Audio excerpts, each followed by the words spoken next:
Mukumbusu. Les Mukumbusu est un style de combat créé en République démocratique du Congo au début des années 1970 par les grands maîtres Djomé, Bato, Dan Mabeka, surnommé Maître Carré. Les Mukumbusu signifiant gorille s'inspirent de la façon dont le gorille se défend. Toute partie du corps et tout objet se trouvant à portée de votre main peut être utilisé lors d'un combat. Voici l'histoire des Maziki Mbiliyanga alias Tigre. Je pratique les Mukumbusu depuis 2016, que j'ai embrassé cet art. Mais avant cela, je pratiquais d'autres arts martiaux ou d'autres arts de combat. Je commençais avec la boxe anglaise.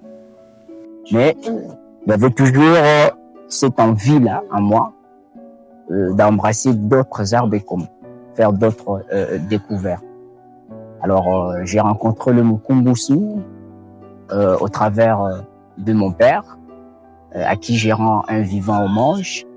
Il est décédé le 21 janvier 2024.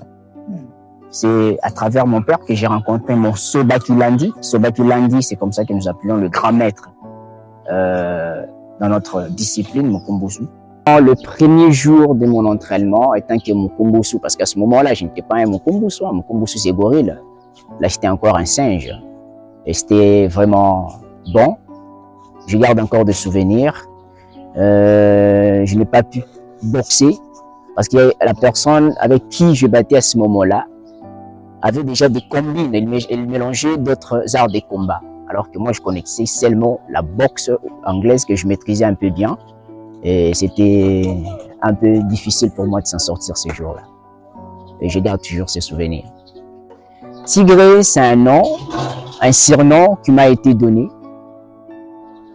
Mon Sobakilandi m'appelait, il m'avait donné un nom chinois. Et après avoir compliqué un de Duryu Mukumbusu, il était également notre capitaine à cette époque-là, maître Jano, alias Bakao. Il était ceinture marron et moi j'étais, je pense, verte. Et nous étions sur les tatamis. J'ai compliqué mon capitaine pendant le duel. Et mon capitaine n'arrivait pas à s'en sortir. Je lui avais vraiment compliqué.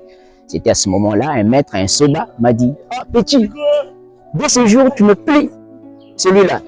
Ton nom, c'est devenu Tigre. » Donc, c'est lui qui m'a donné le nom de Tigre. C'était sur le tatami. Donc, c'était en travaillant qu'on m'a donné le nom de Tigre.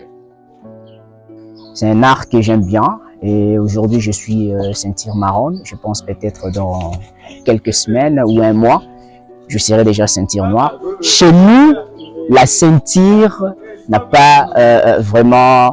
Ça a une valeur du point de vue de grade parce que ça donne l'envie à la personne qui pratique de voir qu'il est en train d'évoluer. Tu avais commencé quelque part et tu arrives quelque part. Mais il n'y a pas de dan chez nous. Il n'y a que des soba et des sobakilandi et c'est fini.